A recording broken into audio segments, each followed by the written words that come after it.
Et moi, j'ai un train qu'il faudra. Et donc, peut-être que je serai parti sur la fin, mais vraiment, je vais essayer de rester avec vous jusqu'aux dernières limites, sans rater mon train. Bref, on commence tout de suite du coup. Alors, mes chers collègues, nous achevons nos auditions du jour en recevant plusieurs autrices et auteurs et scénaristes qui souhaitent témoigner des violences dont ils et elles ont été victimes en évoluant dans le monde de la culture, parfois depuis l'école.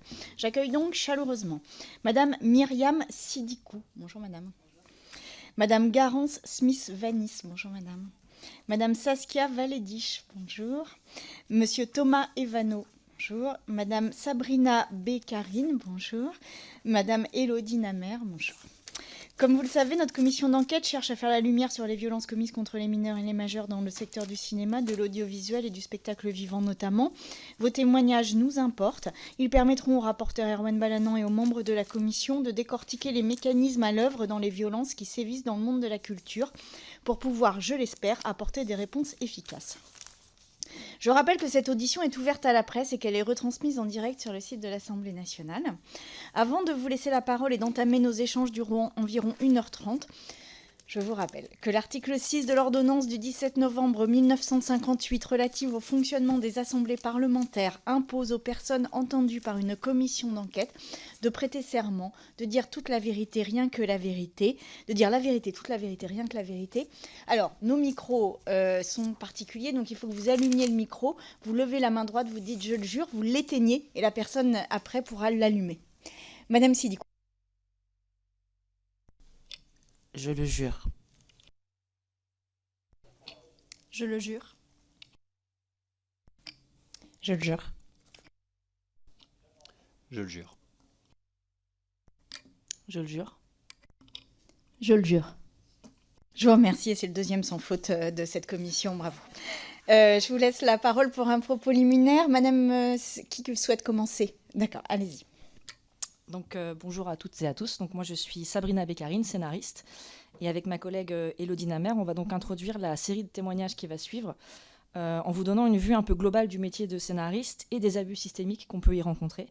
Donc pour resituer, l'écriture du scénario, c'est le premier maillon de la chaîne. C'est le seul moment de la fabrication d'un film où il n'y a pas de budget, pas encore d'équipe.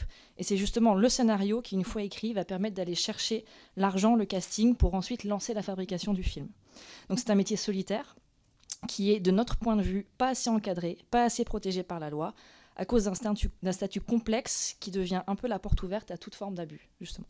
Et donc, il y a 4 ans, avec ma collègue Élodie, on a décidé de dénoncer publiquement ces abus systémiques, économiques, moraux et parfois physiques, en créant une page qui s'appelle Parole de scénariste sur Facebook, qui donne la possibilité aux scénaristes de témoigner en préservant leur anonymat. En 3 mois d'existence, la page Facebook a explosé. Elle recueille aujourd'hui plus de 200 témoignages publiés. Elle est suivie par plus de 9000 abonnés de tous réseaux confondus. Elle a été consultée quotidiennement par près de 20 000 visiteurs. Et ce sont des histoires qui étaient alors inimaginables pour le grand public qui ont fait surface. Ces témoignages racontent tous la même chose, des conditions de travail indignes et dégradantes, et on les a classés en grands thèmes récurrents. Je laisse la parole à Élodie.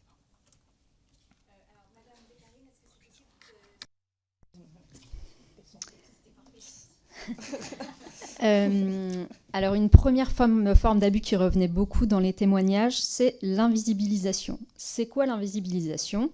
C'est le nom du scénariste qui est miraculeusement absent du générique, de l'affiche, du dossier de presse. Ce sont des avant-premières où le chien qui joue dans le film est convié, mais pas les auteurs. Ce sont des histoires vraies.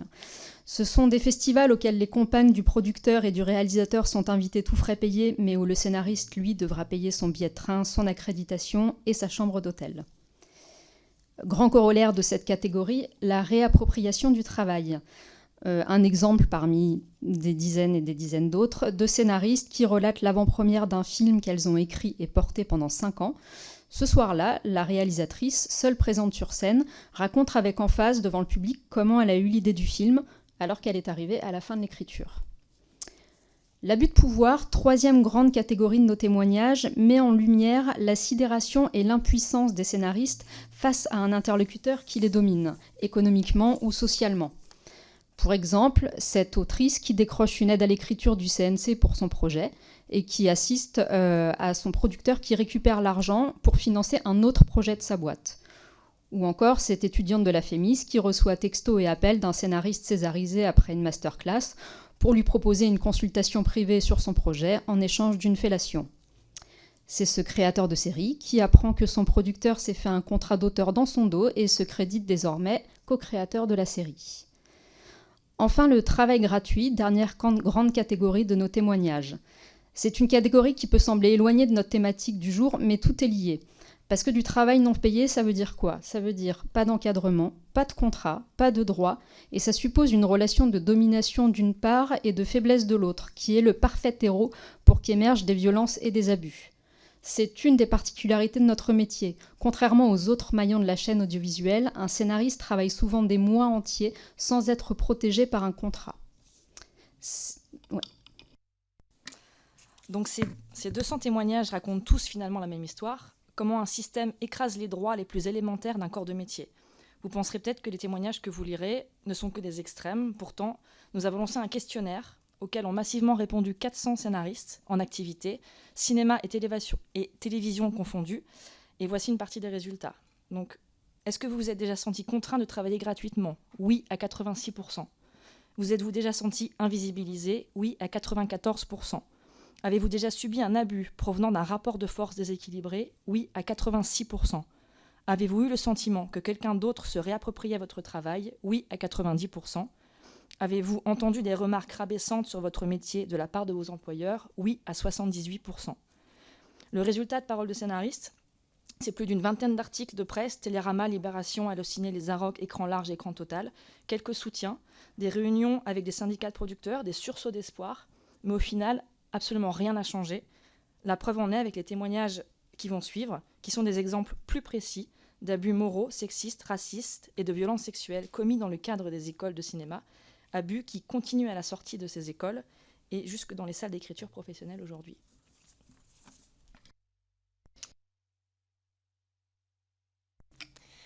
Merci de nous accueillir et d'accueillir notre parole. Je vais prendre le relais de Paroles de scénaristes. Pour ce deuxième temps, on va vous partager nos témoignages personnels qui illustrent les violences sexistes et sexuelles et le harcèlement qu'on peut subir en tant que scénariste. Et donc des violences qui commencent dès l'école. Donc en septembre 2015, j'entame ma deuxième et dernière année d'une école de scénario parisienne. La promo en dessous de la mienne a une particularité cette année. Sur 12 entrants, 11 sont des étudiants, il n'y a qu'une seule fille. Cette situation inédite nous impacte nous aussi. Nous nous côtoyons dans cet espace clos, nous avons des modules en commun, nous buvons des verres à la fin des cours. Rapidement, l'ambiance se colore, il y a une tension latente, une sorte de jeu de séduction permanent entre nous. Et très vite, il y a des histoires entre les deux promos. J'en fais partie. C'est un élève de première année, mais plus âgé que moi. Le script est clair, on se drague dans le bar où on fête la fin de la semaine, on s'embrasse parfois, puis chacun rentre chez soi. Cette scène se répète pendant des mois jusqu'à un soir de janvier où il me propose d'attendre le bus de nuit avec moi. Il ne fait pas que l'attendre, il monte et il s'assoit. Au début, je n'y prête pas trop attention, je me dis qu'il partira à un moment, qu'il rentrera chez lui pour rejoindre sa copine qui l'attend, mais il ne part pas. Il me raccompagne même jusqu'à chez moi sous prétexte d'être inquiet pour ma sécurité à cette heure de la nuit. Arrivé à ma porte, je m'apprête à le saluer quand il me toise. Est-ce que je compte vraiment le laisser comme ça, en rade, dans la nuit, dans le froid? Je m'en veux, je me dis que j'aurais dû le voir venir, que c'était le plan depuis le début, que j'ai été très naïve. Je le fais monter en insistant bien sur le fait que je ne fais que l'héberger et qu'il ne se passera rien. Je n'ai pas de canapé, pas de matelas de secours, je suis contrainte de le faire dormir dans mon lit. Je dors à côté de lui, dans un duvet pour me protéger de ce qu'il pourrait faire, pour mettre une distance même mince entre nos deux corps. Ma dernière pensée avant que je m'endors, pourvu qu'il ne me viole pas. Je me réveille, il n'a rien tenté, il a juste uriné dans mon lit. Je m'estime presque chanceuse, je ne réalise pas trop ce qui s'est passé, j'en ris même avec mes copains de promo comme d'une bonne histoire, mais au fond je ne ris pas du tout. Le croiser dans les couloirs de l'école m'angoisse, je redoute de tomber nez à nez avec lui, et quand ça arrive, il en profite pour me faire des remarques, me demandant par exemple si la jupe que j'ai mise ce jour-là, c'est pour nous deux. Je fais tout pour me tenir à distance, mais il fait semblant de ne pas comprendre. Il m'envoie des messages, 20 par jour, où il me dit qu'il m'aime, qu'il est désolé, puis qu'il me déteste, me demandant innocemment si je ne lui parle plus parce qu'il m'a pissé dessus. Je le bloque, je m'isole, je ne vais plus boire de verre avec la promo, tout le monde s'accommode plus ou moins de la situation. C'est lorsqu'il poste publiquement des commentaires physiques dégradants à mon égard que ses camarades finissent par réagir. L'un d'eux me suggère d'en parler à la direction. Ce que je fais, je suis reçue dans le bureau, non pas du directeur qui ne serait jamais mis au courant, mais de la secrétaire pédagogique, celle qui nous connaît tous, celle qui tient l'école. Elle me laisse parler, compatit, me dit qu'il a déconné, mais qu'on sait tous qu'il a un problème avec l'alcool. Elle me dresse le portrait d'un écorché vif, d'un artiste torturé mais sensible, Elle me demande si j'ai lu les textes qu'il écrit. Je ne saisis pas trop ce que ça vient faire là, mais elle ajoute que c'est très beau, qu'il a beaucoup de talent. On dirait que ça pèse dans la balance. Aucune discussion n'a lieu, aucune mesure n'est prise. On lui remonte discrètement les bretelles, mais il continue d'aller en cours et je continue de le croiser. On est au printemps 2016, MeToo n'a pas encore eu lieu. Je termine mon année, j'obtiens mon diplôme et je quitte l'école en pensant que je laisse cette histoire derrière moi. Mais si je peux le bloquer sur mes réseaux sociaux, je peux difficilement le faire disparaître dans ma vie professionnelle. C'est un milieu exigu et je le croise régulièrement dans les réunions de scénaristes, dans les festivals ou aux fêtes de mon école, qui, bien qu'elle soit au courant de ce qui s'est passé, le met fréquemment à l'honneur pour ses accomplissements professionnels. De mon côté, je ne sais pas quelle attitude adopter. J'ai toujours peur d'entendre son nom quand on me propose du travail. Qu'est-ce que je devrais dire à ce moment-là ? Est-ce que je vais devoir renoncer à une opportunité à cause de ça ? Et comment l'expliquer à la boîte de production ? Est-ce que je vais devoir inventer une raison, mentir pour quelque chose qu'il m'a fait ? Quand à sa sortie d'école, 1 an après moi, mon agent m'a annoncé qu'elle allait le représenter, je me suis figée mais je n'ai rien dit. Personne ne savait, je n'avais pas envie de lui apprendre. Je ne m'autorise à parler de ce qu'il s'est passé que sous le manteau, quand je suis sûre d'être en terrain ami. Et encore, j'ai un goût amer, je me sens étrangement mal, comme si c'était moi la mauvaise langue qui le salissait. Pourtant, il est rare que les gens tombent des nues quand je parle de ce qu'il s'est passé. Presque chaque personne à qui j'ai raconté l'histoire et qui le connaissait avait son propre épisode avec lui. Il avait essayé de leur extorquer un baiser, il les avait insultés, il avait lancé à la cantonade « Imagine que je te viole ». Lorsque j'ai découvert qu'il avait écrit des projets qui parlaient de harcèlement et de violence sexuelle, qu'il était même loué pour son traitement fin de ces sujets, je me suis dit que ça avait assez duré et qu'il était temps que ce soit su. En 2021, je me suis d'abord tournée vers un syndicat, la Guilde des scénaristes, et plus précisément vers le comité anti-harcèlement que présidait Enrico, que vous avez déjà auditionné ici. Elle m'a écoutée, mais à l'époque, ce comité n'avait encore aucun moyen financier et aucune réelle formation pour m'accompagner. Elle m'a dit qu'il ne pourrait être là qu'en soutien si j'entamais des démarches judiciaires. J'ai fini par porter plainte de mon côté en 2022 avant que les faits soient prescrits. J'ai collecté les témoignages de mes anciens camarades, j'ai joint les captures d'écran que j'avais conservées, mais ma plainte a été classée sans suite en mars dernier, sans même qu'il soit auditionné par la police qui avait pourtant ses coordonnées. J'en suis revenue au même point, je travaille dans le même champ que lui, je porte seule la charge de savoir ce qu'il s'est passé, et j'ai toujours peur qu'on me prononce son nom quand on me propose du travail.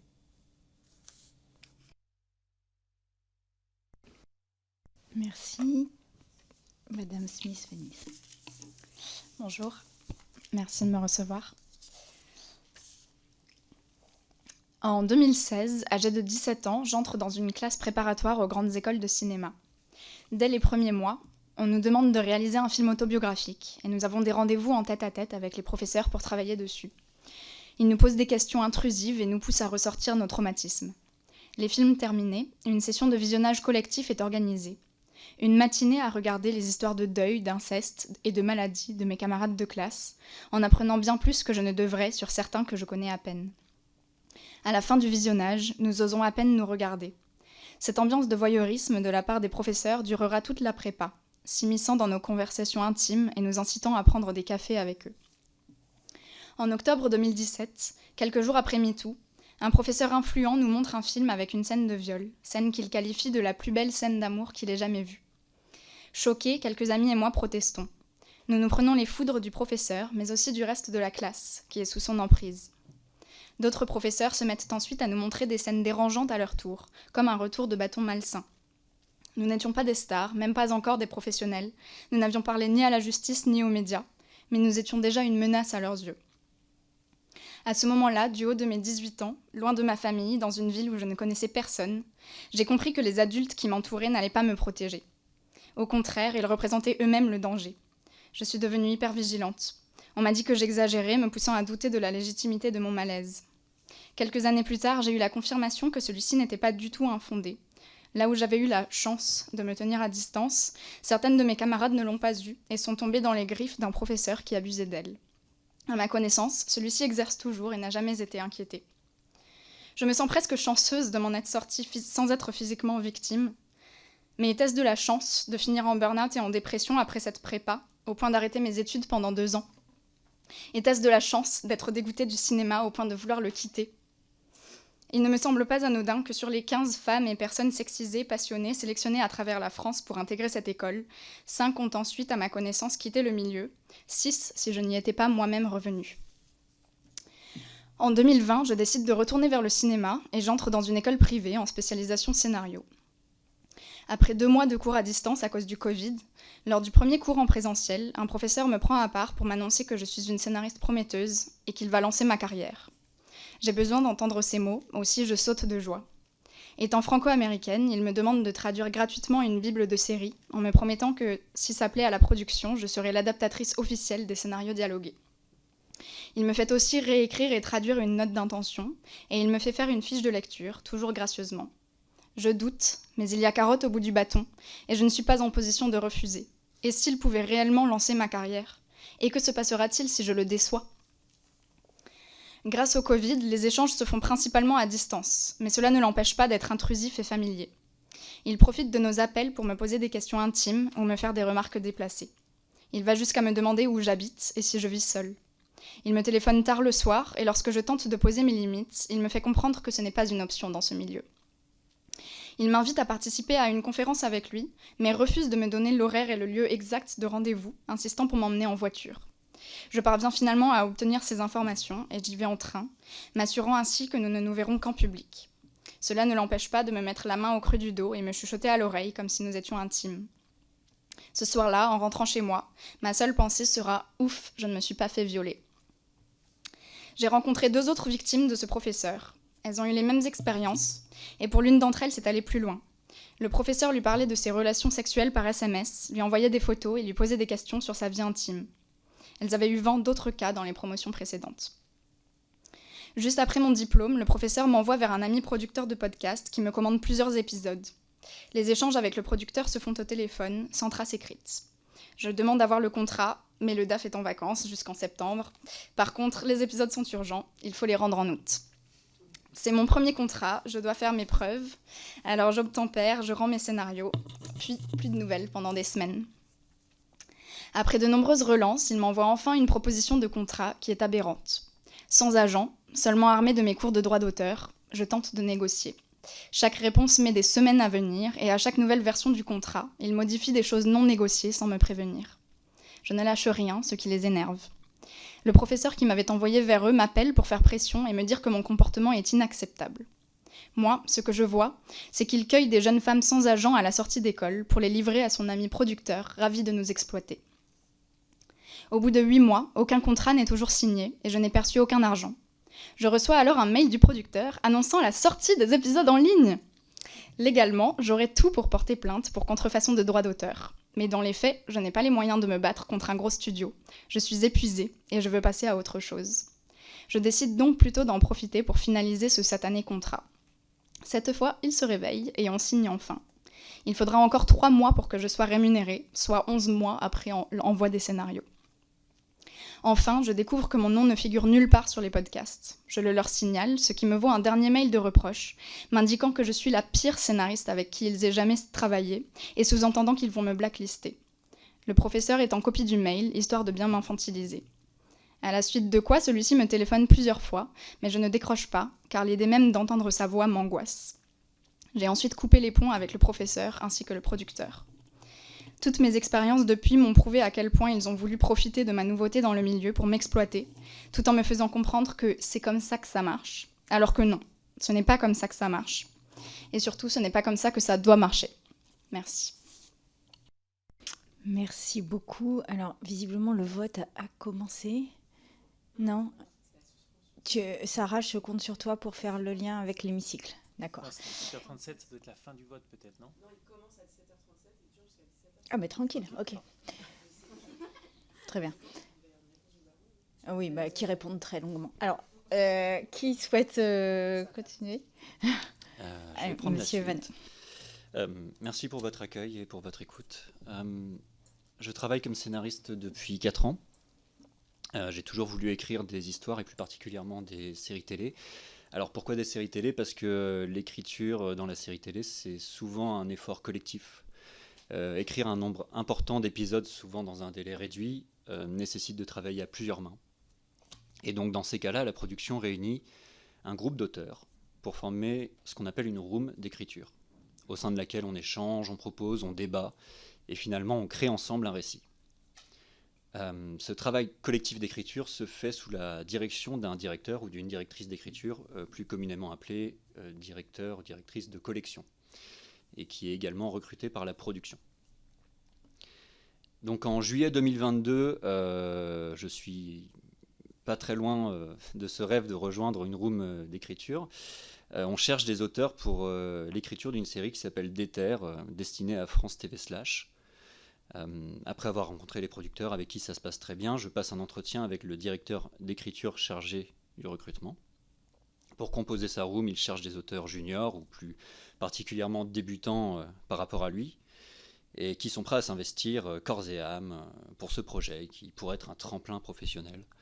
Alors, il me demande si je suis prêt à sacrifier des soirées, des week-ends, et évidemment, comme je suis scénariste depuis peu de temps et que je me suis habitué plus à entendre non que oui, je dis que oui, évidemment, je vais donner tout ce que j'ai, et ça loupe pas, quelques jours plus tard, j'apprends que j'ai été pris dans la room, et je suis très content. 3 mois plus tard, le travail commence, et ce directeur d'écriture dispense un management qui est à la fois, on va dire, vertical et horizontal, c'est-à-dire qu'il veut être à la fois l'ami et le chef des auteurs qu'il a recrutés. Donc il nous invite à boire des verres après le travail, se livre sur sa vie personnelle, familiale, amoureuse, sexuelle, et nous invite à faire de même, parce que, après tout, quand on écrit, il faut parfois puiser dans ses expériences personnelles et les partager. Donc la frontière entre le social et le professionnel s'estompe rapidement et violemment. Très vite, mes collègues et moi devenons les cibles de cet homme qui, sous couvert d'humour, nous rappelle constamment qu'il est en son pouvoir de nous renvoyer quand il le souhaite et qui critique notre travail de façon brutale. J'ai le souvenir d'un lundi matin où, après avoir travaillé tout le week-end pour rendre un texte dont je n'étais pas particulièrement satisfait, il m'avait simplement dit, devant tout le monde, que c'était de la merde. Et voilà, sur un ton assez sérieux, mais bon, 3 heures plus tard, il m'a quand même précisé que c'était de l'humour, hein, donc tout va bien. Alors après, voilà, cet humour, on nous heurtait avec mes collègues, donc on allait le voir plusieurs fois pour lui demander s'il pouvait m'arrêter de pratiquer cet humour. Sa simple réponse était non. Quand j'arrêterai de vous faire des blagues, c'est là qu'il faudra s'inquiéter. Donc il se prétend de notre côté face à une production qui ne nous a toujours pas payé après 2 mois de travail. Les agressions se multiplient et, à mon égard, deviennent sexuelles. Pardon. Je veux trop te sucer. Quand est-ce qu'on dort ensemble? On baise. Tout cela, il me le dit au fil des semaines suivantes, devant mes collègues, certains de son impunité. Lorsque ce n'est pas présenté comme de l'humour, c'est de la maladresse. Comme ce jour où il me prend par les hanches pour me pousser et accéder à un tableau d'écriture avant de s'excuser. Désolé, je suis très tactile. À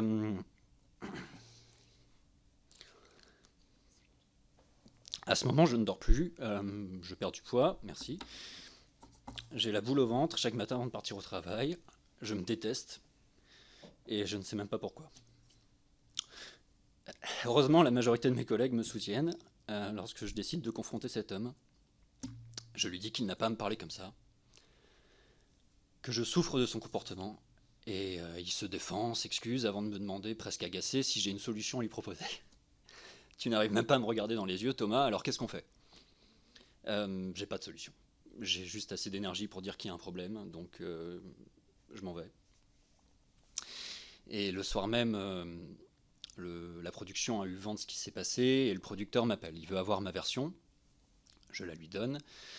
Je lui dis que je peux plus travailler comme ça, et j'oublierai jamais la première réponse qu'il m'a donnée, c'est « je comprends, c'est dommage, j'espère qu'on retravaillera ensemble un jour ».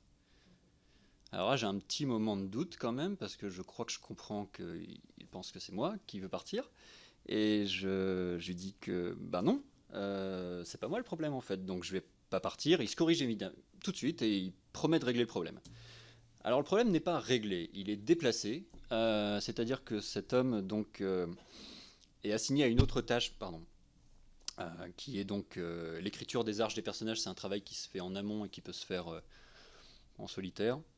Bref, en gros, il doit faire des résumés un peu vagues sur lesquels on devrait ensuite travailler. Il est remplacé dans son rôle par quelqu'un d'autre, plus professionnel, plus respectueux, donc ça se passe bien. Mais malgré l'arrivée bénéfique de ce nouveau directeur d'écriture, je réalise que je n'ai plus assez, j'ai plus assez d'énergie en fait pour continuer à travailler sur ce projet. et que j'ai besoin un peu de temps pour moi. J'explique cela au producteur, mais sa réaction me surprend. Il s'énerve, m'explique que c'est pour moi qu'ils ont renvoyé l'ancien directeur d'écriture, que cela l'a beaucoup affecté dans son travail, a créé des difficultés avec la chaîne, avec la coproduction. Il me culpabilise, prétextant un contrat moral et implicite entre nous. On s'est débarrassé de lui parce que tu t'en es plaint. Alors il faut que tu restes dans l'équipe, il faut que tu tiennes. Je fais le bon élève. Je tiens quelques semaines, jusqu'à ce qu'on engage quelqu'un pour me remplacer. Je pars sans indemnité, sans un merci, même pas une réponse au message d'au revoir que j'ai fait à la production. Et après ça, j'ai fait une dépression. J'avais des pensées suicidaires. Ma colère déborde sur mes collègues, mes amis, ma famille. Pendant 6 mois, j'ai goût à rien. Je suis incapable de travailler, je suis incapable d'écrire. Et ce qui m'a aidé à sortir la tête de l'eau, c'était ce que je recherchais en fait en premier lieu dans l'écriture, à savoir le collectif. Voilà, j'ai jamais été seul.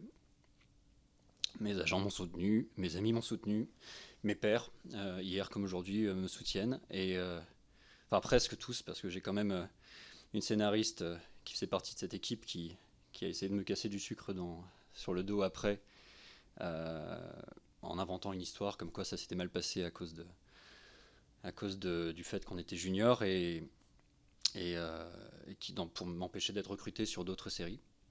Et d'ailleurs, je les remercie parce que sans Scuba, qui était inutile et malveillant, sans Scuba, j'aurais jamais eu le courage d'aller porter plainte contre cet homme ou de venir ici aujourd'hui. Écrire, c'est un métier passion, hein, mais cette passion, elle est toujours utilisée comme excuse pour justifier les abus quotidiens, comme si c'était un petit prix à payer en fait. On a de la chance de faire ce métier, ça on nous le répète souvent, et bizarrement les gens qui nous répètent ça, c'est souvent des producteurs, des réalisateurs ou des auteurs qui nous font du mal. Alors avec eux, les abus, c'est la norme, et il faudrait presque les accepter avec gratitude.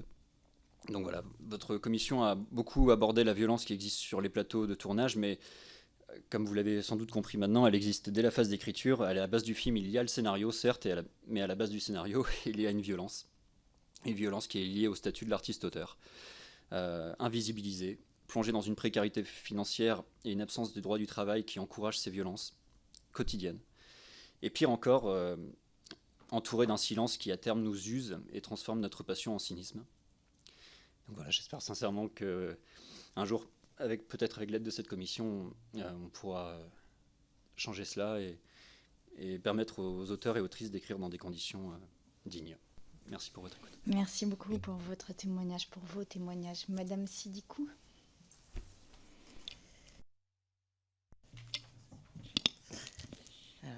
Merci de me donner l'opportunité de témoigner également devant vous. Et merci à Judith Godrèche pour cette opportunité. J'ai quitté ma carrière d'avocate il y a 4 ans pour me consacrer à l'écriture de scénarios. Malheureusement, dans le cadre de cette reconversion, j'ai été confrontée à des violences économiques d'abord, psychologiques et structurelles. Mon objectif ici est de témoigner des abus systémiques, donc à la fois économiques et psychologiques, qui rendent la vie de jeunes scénaristes insupportable, notamment dans des structures censées nous soutenir. Des violences qui n'ont pas été entendues et qui se sont traduites par du gaslighting, que j'ai traduit par la loi du silence, de l'ostracisation et finalement des menaces directes tant au sein de ces formations qu'au-delà. Chronologiquement, donc en septembre 2021, j'ai la joie vraiment d'être admise sur concours à l'école de Courtrajmé. Je suis heureuse à l'idée de rejoindre une école d'art en accord avec mes valeurs et où je pourrais être pleinement moi-même. Cependant, cette joie est de courte durée, car très vite, je constate que mes questions sur l'organisation de la formation et aussi des stages, en tout cas de compagnonnage, restent sans réponse claire. On m'offre des explications floues, parfois fausses, et mes interrogations sont régulièrement ramenées à mon profil personnel. Par exemple, sous couvert de me faire un retour sur mon travail, le responsable pédagogique Thomas Guérard me lance « Le cinéma n'est pas fait pour le militantisme. Alors maintenant, tu te tais et tu m'écoutes. Je n'ai pas l'habitude des gens comme toi. Normalement, mes étudiants racisés sont soit en échec scolaire, soit sortent de prison. Certes, cette école représente une opportunité unique pour des jeunes sans diplôme ou issus de milieux défavorisés de transformer leur vie. Mais de tels propos soulignent un mépris évident envers ceux qui sortent du cadre attendu et une incapacité à entendre la parole des élèves lorsqu'ils soulèvent un problème ou expriment un mal-être. Cela va aller plus loin lorsqu'on me demande, après ma formation, d'organiser bénévolement des masterclass avec des professionnels issus de la diversité, rencontres destinées à toutes les promotions. Malgré mon implication et les contacts établis grâce à mon réseau personnel, je me retrouve rapidement en porte-à-faux entre plusieurs responsables de l'école. Et une fois les intervenants confirmés, je suis écartée du projet et totalement exclue de l'organisation de l'événement, mais aussi de l'événement en lui-même, sans aucune explication ni reconnaissance pour le travail accompli. Encore une fois, je ne suis pas entendue. Sous couvert de promouvoir la diversité, encore, cette école impose un système autoritaire où les élèves sont constamment rabaissés, créant un environnement toxique et surtout décourageant.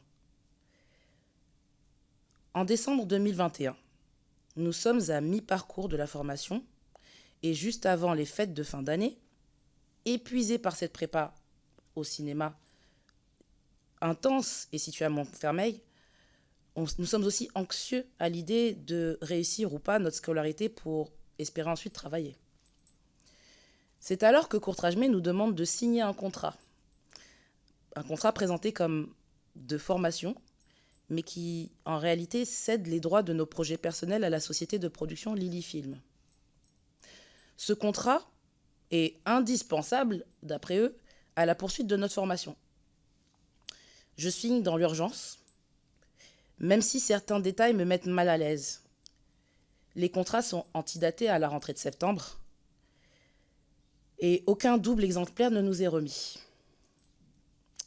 Lorsque je signale ces anomalies à l'administration, leur réaction me fait comprendre que ma démarche dérange. Et ce n'est qu'en 2023, donc après ma formation, lors d'un entretien en agence artistique, que je découvre l'étendue des implications de ces 10 contrats. En réalité, ils permettent à Lily Film de monnayer nos scénarios et idées de films à hauteur de 60 000 € pour la levée d'options ou 50% des bénéfices en coproduction. Et bien sûr, c'est sans nous consulter, ni nous inclure dans le processus, et encore moins nous rémunérer. C'est pas pour nous. Une pratique non seulement désavantageuse, mais également extrêmement handicapante pour nos carrières. Après plusieurs mois de négociations à ce sujet, Ahmad Ly, donc président à la fois de l'école et de Lily Film, me propose, je cite, « Les droits sont cédés de boîte de production à boîte de production, et non de personne physique à boîte de production. Malgré cela, nous avons décidé de faire une exception pour te permettre de récupérer tes droits. Toutefois, afin de procéder à cette démarche, nous te prions de bien vouloir nous adresser par mail une confirmation de confidentialité par laquelle tu t'engages à ne divulguer à aucun élève, passé ou futur, que tu as recouvré tes droits. » Je refuse ce nouvel abus. Sous couvert de donner une chance à des jeunes issus de la diversité et s'appuyant sur leurs salariés pour décourager les scénaristes émergents sur la réelle valeur de nos idées, la direction s'approprie les récits des élèves, ceux au détriment de celles et ceux pour qui cette école a officiellement été créée. Ces pratiques abusives profitent de notre vulnérabilité, de scénaristes débutants qui, sans agent pour nous défendre, on ne connaît pas le milieu, sommes contraints de céder face à la menace de sanctions et de renvoi, alors que nous cherchons simplement à nous insérer durablement dans la profession. En 2024, et alors que je suis admise sur concours à la FEMIS, c'est le coup de grâce du côté de Courtrajmé. Je découvre que mes idées et scénarios, fruits d'un long travail de recherche et développement, qui n'a pas été rémunéré, ont été détournés et réutilisés sans mon consentement avec l'aval de Courtrajmé. Je suis convaincue que Thomas Guérard, Nicolas Fleureau, Arthur Gonat ont transmis mes textes à 2 élèves, Mathilde Zampieri et Elia Merlot, qui s'en sont inspirés pour réaliser leur court-métrage à Rennes. Sur la base de mon travail, leur groupe a obtenu, ce que moi j'ai pas eu, des financements pour une diffusion commerciale et une présentation du film dans des festivals prestigieux, notamment celui de Clermont-Ferrand, en partenariat avec l'école Courtrajmé. L'objectif semble être de démarcher l'industrie pour adapter ce cours en long métrage. Et là, on parlera de millions d'euros auxquels je ne serais pas intéressée. Encore une fois, lorsque j'ai signalé ces faits et demandé des explications ou une médiation, l'école a minimisé ces agissements, allant jusqu'à m'accuser d'inventer du plagiat là où il n'y en aurait pas. Ce qu'ils attendent, c'est que je les remercie, que je présente mes excuses. Le décalage entre mon expérience et ce qu'on me renvoie est immense. Honnêtement, c'était d'une violence sans nom. Et par suite, ils m'excluent de leur réseau d'anciens élèves, donc aucune information pour me débrouiller de mon côté, me privent de mon diplôme, aujourd'hui je ne l'ai pas, et menacent de compromettre ma carrière en dehors du cadre de l'école. Et pour tout ça, je devrais dire merci et m'excuser. Parce que j'ai osé briser le silence, je suis traitée comme Cassandre. Pauvre folle, personne ne m'entend et je suis menacée. D'ailleurs, les mails que j'ai reçus de Courtrajmé à l'époque témoignent d'un mépris constant à mon égard. Alors que Mediapart révèle qu'ils sont condamnés par la justice française pour détournement de fonds, les frères Lee m'écrivent de changer de carrière. Pour Lajli lui-même, je dois laisser tomber parce que les Renois, on sera toujours derrière à cause de gens comme toi. PS, tu peux faire une capture et envoyer à ton avocat. Thomas Guérard m'enverra de longues tirades pour me reprocher mon ingratitude et ma manière de m'exprimer dans un registre trop soutenu pour lui, sans jamais assumer ses actes violents à mon égard. Tu te trompes de croisade.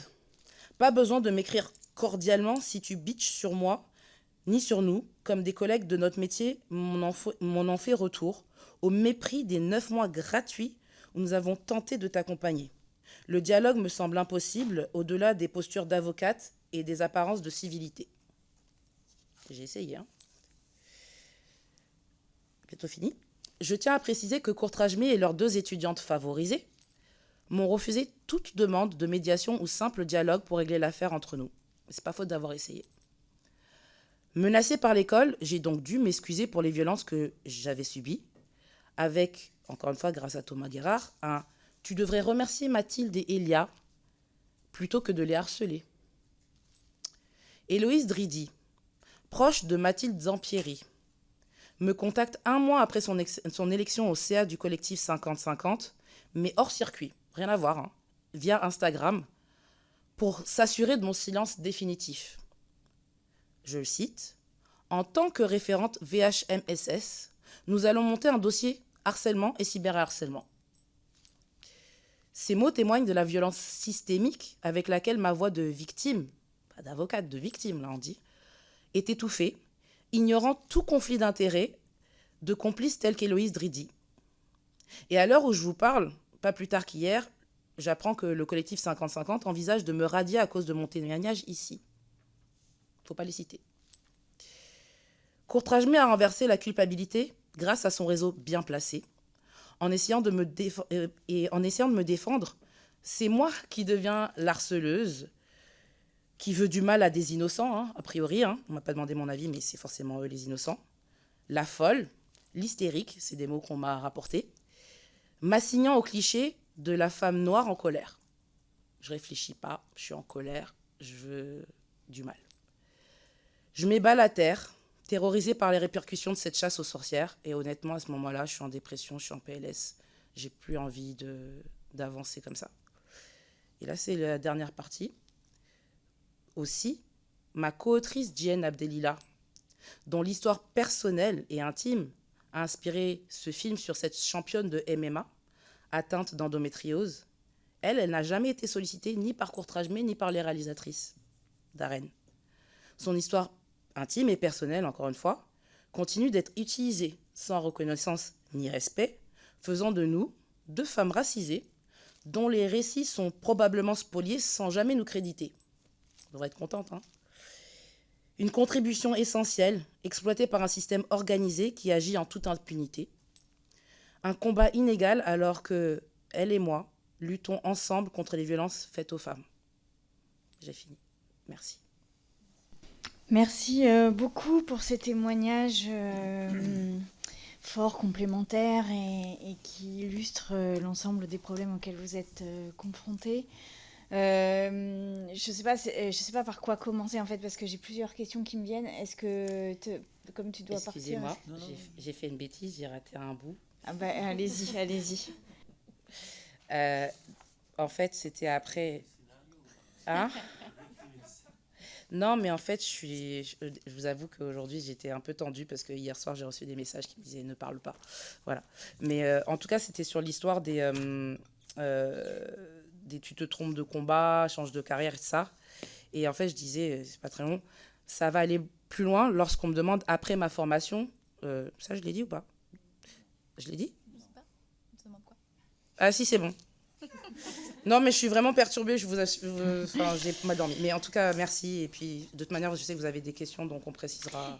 Moi, j'ai une question, peut-être à vous en premier d'ailleurs, vous dites que vous avez intégré la FEMIS après, c'est ça? Oui. Vous l'avez bien intégré? Oui, Oui. parce que vous nous avez parlé du concours, mais je ne sais pas si vous l'aviez accepté. Oui. Est-ce que la FEMIS vous a proposé un soutien dans l'histoire que vous aviez vécue avec Courtrajmé? Et est-ce que ça peut... parce que si ça passe d'école à école, ça permet de vous sortir de l'histoire et de pouvoir trouver un terrain d'entente juridique qui permette de trouver une solution. Est-ce que ça vous a été proposé? Alors, honnêtement, c'était mon espoir. Et Dieu seul sait que j'avais énormément perdu confiance en moi après tout ça. Hein. C'est très long. Et vraiment, la première violence, c'est le sexisme, le racisme. La deuxième, c'est que quand moi, je pose des questions ou essaie de dire des trucs, on me dit que c'est moi le problème. Et la troisième, quand j'insiste un petit peu trop, on me dit qu'on va me blacklister dans le milieu. J'ai pas voulu en parler en fait à la FEMIS, d'autant plus que chez Courtrajmé, j'étais dans la section dite scénario de long métrage. Alors moi, mon rêve plus tard, c'est de faire de la série, d'être showrunneuse. Et je ne saurais jamais si les endroits autres que la FEMIS où j'ai postulé m'ont pas pris parce que vraiment c'était pas le moment, mon dossier était pas bon, ou si c'est parce qu'ils ont parlé entre eux. Ça, je le sais vraiment pas et c'est une peine, c'est une double peine. Mais au départ, je me suis dit, je vais me concentrer que sur Courtrajmé. Je veux dire, pour parler franco, j'ai vécu des microagressions là-bas aussi, mais je dis microagressions parce que pour moi, c'est de l'ignorance. Et c'est pas aussi grave et aussi pensé que là, les VHMSS dont je vous ai parlé, qui pour moi sont vraiment réfléchis, voulus, élaborés, organisés, quoi. C'est vraiment ça. Voilà. Et, donc, j'ai pas fait de lien entre Courtrajmé et la FEMIS. De toute manière, la FEMIS a sa propre formation d'égalité des chances qui s'appelle la résidence, mais qui est accessible pour des gens qui n'ont pas de diplôme, en fait. Moi, je suis avocate, voilà. Et en réalité, la seule phrase que je voulais vous dire qui m'a été dite et qui m'a vraiment calmée pour ne même pas essayer de reproduire les mêmes choses qui se sont passées chez Courtrajmé, c'est qu'un jour, en fait, suite à un problème avec une co-stagiaire qui nous a enregistré sans notre consentement, je lui ai fait la remarque devant les gens et le professeur qui est censé assurer le cadre a lancé avec dédain et soi-disant humour « Oh là là, il y en a marre du consentement ». Voilà. Moi, je voulais juste qu'on me demande mon avis avant. J'aurais pas dit non. Mais sur le principe, je me suis dit « Ok, d'accord, on va encore dire c'est l'avocate qui est relou, etc. » Donc non, j'ai... Okay. Monsieur le rapporteur ? Oui. Merci pour vos témoignages. Vous avez, dans votre introduction, dit que le scénario, la période ce premier maillon de la chaîne qu'est le scénario, c'est l'endroit où il n'y a pas d'argent. J'ai aussi la conviction ou l'impression que c'est l'endroit où c'est le plus facile de piller l'auteur, parce que c'est de l'écrit. Il n'y a pas eu encore une image de fait, et c'est extrêmement facile de piller un scénario, de voler un scénario, c'est assez facile, et il y a plein de façons de le faire, on ne va pas rentrer dans le détail. Ça, c'est le premier point, et ça vous met effectivement en fragilité à chaque fois que vous écrivez, et à chaque fois que vous présentez votre travail à quelqu'un, vous êtes sous la menace de vous dire, est-ce que ce travail, cette idée, va pas être reprise, retravaillée et réexploitée. Donc, il nous faut voir, ce premier point, comment le travail peut être protégé. Alors, normalement, il y a quelque chose qui marche très bien, ça s'appelle le droit d'auteur. Mais vous êtes dans une particularité aussi, c'est que vous êtes souvent payé par des droits d'auteur et non pas payé par une partie de prestations. C'est-à-dire que, vous l'avez dit, je ne sais plus, je crois que c'est Madame... oui, vous pouvez être payé très très longtemps après avoir fourni un travail. Alors vous n'êtes pas le seul domaine comme ça, il y a la création graphique, parfois la photo, c'est des gens aussi qui parfois sont payés très très tard après la prestation. Mais vous, c'est la particularité, vous êtes vraiment, c'est le droit d'auteur qui vous rémunère. Est-ce que vous ne penseriez pas qu'il faudrait scinder ce travail, c'est-à-dire, c'est une réflexion qu'il y a déjà dans le milieu, c'est-à-dire avoir une partie de travail, par exemple dans une résidence ou dans une room. D'ailleurs, ce mot room me fait penser un peu à de la télé-réalité, c'est assez bizarre comme nom, la room, j'ai l'impression d'être dans un film, dans une émission de télé-réalité.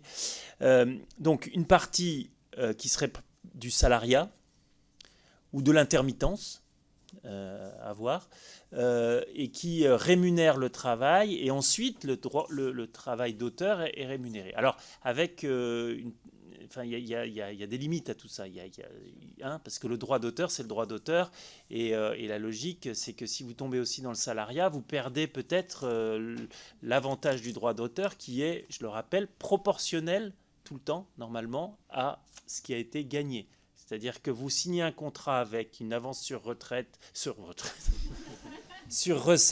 de, je dis 10 000, ce film, cette série, ce documentaire fait un carton, vous êtes en droit de réclamer la proportionnalité de ce travail. Je rappelle, c'est les conventions, et c'est ça le droit d'auteur. Donc votre réflexion sur ce sujet-là, parce qu'on voit bien, pour faire le lien avec vos témoignages, tous et toutes, que la question de la précarité économique et de fragilité de vie vous met en difficulté physiquement parfois comme ou moralement. Sans apporter de réponse magique, je pense que si on a pu le faire pour les réalisateurs, on peut le faire pour les auteurs. Tout simplement. La question, c'est un peu où on trouve l'argent sur cette première phase qu'est l'écriture, parce que, comme vous le dites, en fait, c'est le scénario qui est le support de la négociation pour aller chercher l'argent. Et donc, comment on pourrait imaginer alors, il y a des fonds d'écriture, il y a des aides à l'écriture, mais est-ce que ça suffit, ou est-ce qu'il ne faudrait pas penser à un dispositif donc ça, c'est la première chose, un dispositif de financement en amont. Et la deuxième chose, quitte même à éventuellement penser à quelque chose de remboursable a posteriori, je ne sais pas si c'est une avance sur quelque chose, voilà. Et puis le deuxième élément, c'est une fois que... Quelle est la proportion des scénarios qui...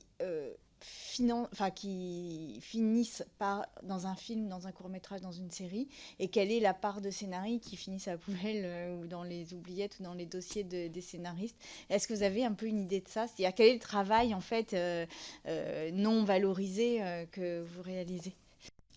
Moi, les seules données que j'avais concernaient les projets qui étaient signés en convention de développement avec des chaînes ou des plateformes. Donc c'est déjà signé. Ça veut dire que c'est déjà très tard en fait. Et sur ces projets, 3 sur 4 s'arrêtent avant l'arrivée à l'écran. Donc on est déjà sur 75% d'annulation des projets avant même... Enfin, alors que ces projets ont déjà franchi beaucoup d'étapes. Et on assiste là actuellement à quelque chose qui est de plus en plus au niveau des plateformes, c'est qu'ils veulent de plus en plus de textes aboutis avant de se décider, avant de déclencher une convention. Et maintenant, ça peut même aller jusqu'à un pilote dialogué, ce qui représente vraiment plusieurs mois de travail en fait non payé. Après, pour votre deuxième question, en fait, c'est... Alors, il y a des aides à l'écriture, mais qui sont extrêmement sélectives, un petit peu opaques sur les critères et parfois qui sont mal répartis, comme ceux dont on parlait, de témoignages du producteur qui prend une aide pour le filer à un autre projet. Parce que l'aide doit transiter par le producteur et elles sont très rares à aller directement aux auteurs. Ça, c'est une première chose. C'est plutôt des bourses, ouais. Mais c'est vraiment c'est une très petite proportion de tous les projets qui se lancent en développement. Ensuite, les producteurs, eux, ont accès à des aides automatiques au fur et à mesure où ils produisent. En fait, ils ont de l'aide qu'ils peuvent répartir pour les développements. Mais ce que nous rappellent tout le temps les producteurs, c'est qu'ils sont en risque. Donc le producteur, et c'est là où il y a un cercle vicieux qui s'installe, c'est comme c'est un risque qu'il prend, c'est-à-dire que c'est de l'argent qu'il a une chance qui sort de sa boîte et qu'il a une chance de ne jamais revoir. Bah, il a envie d'être vraiment sûr du scénariste ou de la scénariste qu'il engage. Et donc, c'est la porte ouverte à demander une version 0 pour voir, et puis une version 0 bis, et puis une version 0 terre, et puis encore une petite version quand même pour être sûr que les personnages, et ça peut durer 1 an et demi, 2 ans, ça peut durer extrêmement longtemps comme ça en fait.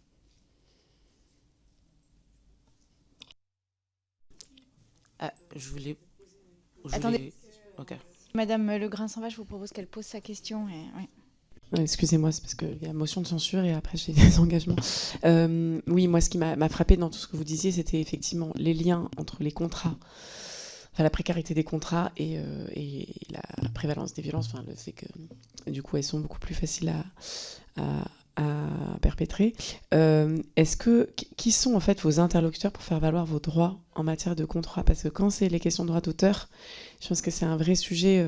On pourrait avoir tout le débat aussi qui est posé parfois sur la continuité de revenus des artistes auteurs, etc. Il y a plein de sujets. Mais vraiment la question au moins de la représentation et vers qui pouvez-vous tourner, parce que quand c'est pas lié à des droits d'auteur, enfin voilà, on a parfois essayé plus identifier qui sont les syndicats, qui sont là, vous avez les organismes gestionnaires, vous avez, enfin en fait, quand vous êtes confronté à un contrat, voilà, comme ce qui a pu être décrit là, ou une absence de contrat, en fait, quel serait le cadre collectif vers lequel vous pourriez vous tourner, qui vous protégerait et qui vous permettrait aussi de jouer le code du travail contre ces violences-là? Alors il y a un organisme qui s'appelle l'AMAPA, mais qui ne concerne que les contrats entre auteurs et producteurs. C'est-à-dire qu'il faut qu'il y ait déjà un contrat. Il y a une clause AMAPA qui permet après d'aller à cet organisme, qui est un organisme de médiation je crois que quelqu'un y a déjà fait, ici je crois, a déjà fait appel, mais ça ne donne pas forcément satisfaction. En fait, c'est de la médiation. Donc le but, c'est que tout le monde ressorte content. Après, nous, ce qui nous concerne, les agents, c'est extrêmement compliqué parce que les agents, souvent, ont également des réalisateurs. Enfin, il y a souvent des conflits d'intérêts, en fait, qui sont extrêmement complexes pour eux, ce qui fait que c'est pas forcément un soutien. Et les syndicats n'ont pas assez d'argent pour... alors, il y a des petites cellules anti-harcèlement, qui avec des juristes qui essayent de se battre pour nous, mais qui sont vraiment sous-financés et donc qui n'ont pas du tout la puissance de... La puissance de feu dont on aurait besoin, en fait.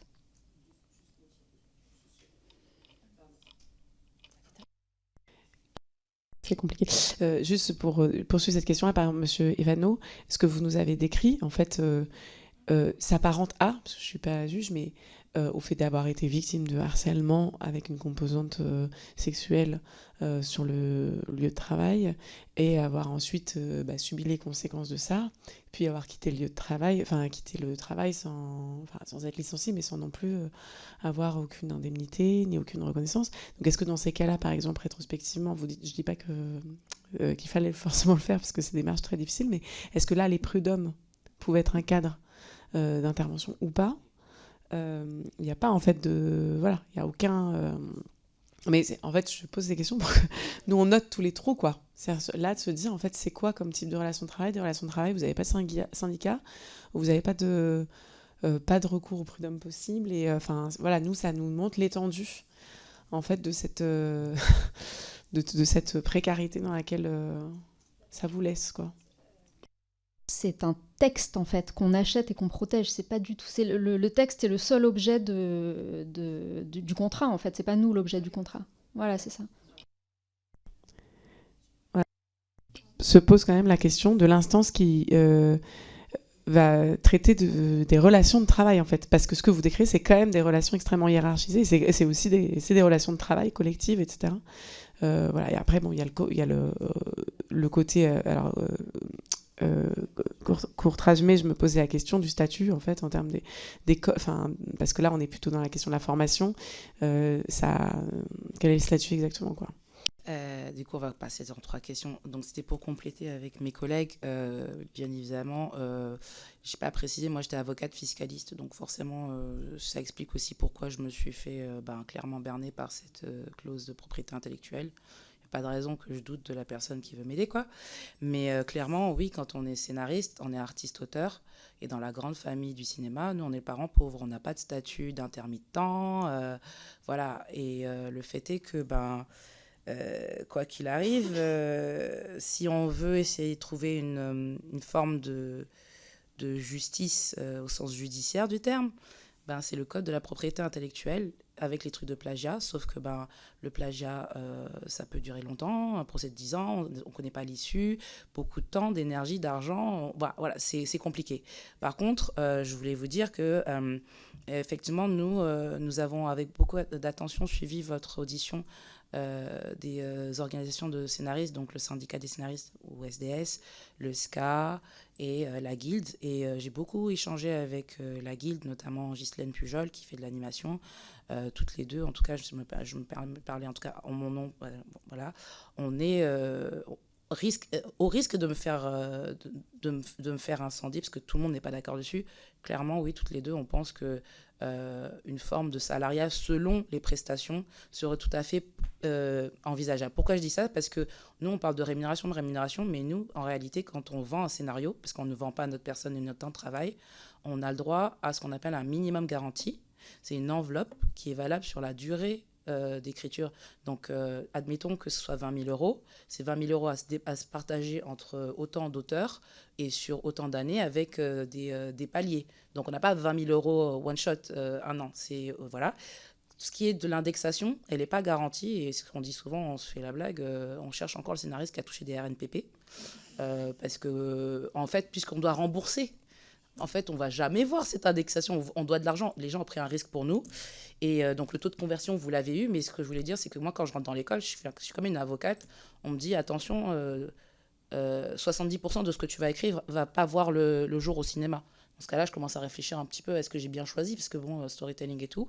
Et le seul moyen de réduire on va dire ce taux d'échec, moi je trouve que c'est un taux d'échec, c'est d'être aussi réalisateur. Et alors, réalisateur, voilà, être réalisateur, ça veut dire accéder au tournage. Je tiens à vous dire que Thomas Guérard ne m'a jamais donné accès au tournage. J'ai quand même donné des noms d'acteurs qui ont joué dans leur film. Il ne veut pas, donc on sait très bien.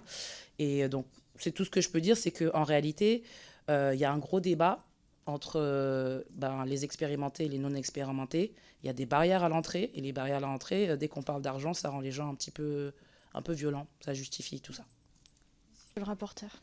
Oui, ça fait votre réponse là fait une transition avec la question que je voulais vous poser, parce que justement le sujet, c'est est-ce que la précarité des scénaristes dans notre pays, qui n'est pas le cas dans tous les pays, hein, en tout cas dans le modèle américain, il y a des scénaristes, il y a aussi des scénaristes en France qui s'en tirent très bien, mais ils ne sont pas très nombreux, j'ai l'impression. Est-ce que c'est pas dû aussi à ce système en France où on est scénariste et réalisateur, parce que la réalité c'est que depuis 1957, j'avais un doute, depuis 1957 il a été décidé que le cinéma était le septième, enfin c'est pas là que ça a été décidé qui était le 7e art, mais il y a eu un décret qui décide que c'est le réalisateur qui est l'auteur du film. Et est-ce que cette situation qui fait que beaucoup de réalisateurs sont aussi scénaristes de leurs films n'est pas quelque chose qui limite le développement et la protection des scénaristes qui ne sont pas des réalisateurs dans notre pays? Parce que d'ailleurs, peut-être que parfois pour la qualité des films, on pourrait imaginer des réalisateurs qui auraient travaillé avec des scénaristes. Je le dis avec gentillesse. Voilà. Est-ce que ça, c'est pas quelque chose sur lequel on pourrait imaginer justement revoir le statut du scénariste? Moi, je crois qu'il y a une petite réflexion à avoir par rapport justement à toutes les questions de droit d'auteur qui vont aussi se poser à un moment donné par rapport à l'émergence de l'intelligence artificielle et autres petites gadgets électroniques. On a énormément de témoignages dans Paroles de scénaristes qui vont dans ce sens, en fait, sur la réappropriation du travail. Combien de fois, et nous, je crois qu'on a tous été victimes, on a travaillé avec des réalisateurs qui n'écrivaient pas une ligne et qui non seulement étaient payés autant, voire plus que nous pour écrire le scénario, qui était crédité en premier au générique, sans avoir écrit du tout leur scénario. Moi, ça m'est arrivé, par exemple.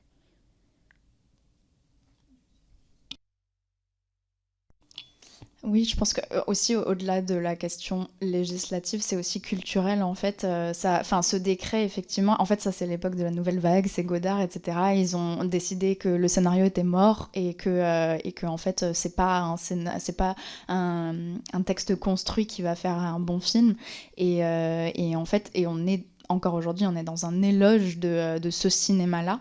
Et effectivement, ça crée, donc à la fois culturellement et du coup légalement, ça crée à la fois une invisibilisation et une précarisation des scénaristes dont le travail n'est même pas reconnu, en fait, parce que c'est pas considéré comme un vrai travail, finalement. Merci. Pardon, allez-y. Je voulais juste rajouter un truc aussi, c'est... clairement, votre question, c'est un peu la question qui fâche ou qui gêne, parce que chacun, en fait... moi, je fais beaucoup de comparaisons et je dis que quand je suis arrivée dans cette école, alors que je pensais que j'étais très bisounours, c'était Hunger Games. On nous met en concurrence les uns avec les autres. Donc, si nous, on essaie de négocier ou d'obtenir un peu moins de précarité, on a le risque qu'on nous dise si c'est pas toi, ce sera quelqu'un d'autre. On est remplaçable finalement, puisque encore une fois, c'est pas le scénariste qui compte, c'est le scénario. Et récemment, en fait, suite à une réunion avec la guilde où on parlait de ce qui ne va pas en fait dans le milieu de l'animation et les rooms, en sortant, j'ai sorti une phrase, une blague qu'une personne ici reconnaîtra. Désolée, je ne vais pas prendre de pincettes. J'ai l'impression que cette exception culturelle et ce droit moral, les gens l'utilisent comme en se disant « Ok, c'est toute ma dignité et je m'en vais quand je veux ». Mais en réalité, moi, j'ai l'impression que... Et peut-être c'est mon côté fiscaliste, mais peu importe, c'est que la plupart des scénaristes qui ont réussi à aller percer dans le milieu, ils se disent « Tu peux toucher à tout, même mon cul, mais pas mon droit moral ». Mais en fait, ta dignité, au bout d'un moment, voilà. Donc, la piste du salaire, elle est bien évidemment envisageable, peut-être avec un double contrat, un peu comme les architectes, je suis désolée, mais voilà, pour moi, c'est tout à fait envisageable. C'est juste qu'il y a des gens qui ont peur et qui pensent que, en fait, on va leur donner moins de travail alors qu'aujourd'hui, ils sont stabilisés. Voilà. Merci beaucoup. Comme il faut aller voter la motion de censure et que le temps d'y aller et de revenir, je vous propose qu'on arrête là l'audition. Un immense merci pour vos paroles, pour vos témoignages, pour la force qu'ils ont eue, pour le collectif, puisque vous êtes nombreux, même si ça ne se voit pas, il y a des personnes qui sont assises dans le fond de la salle. Le rapport sera publié en avril et d'ici là, vous pouvez nous faire remonter toute pièce ou tout document écrit qui vous semblera utile dans le moment. Nous, si on a des questions complémentaires, on se permettra aussi de vous contacter, évidemment.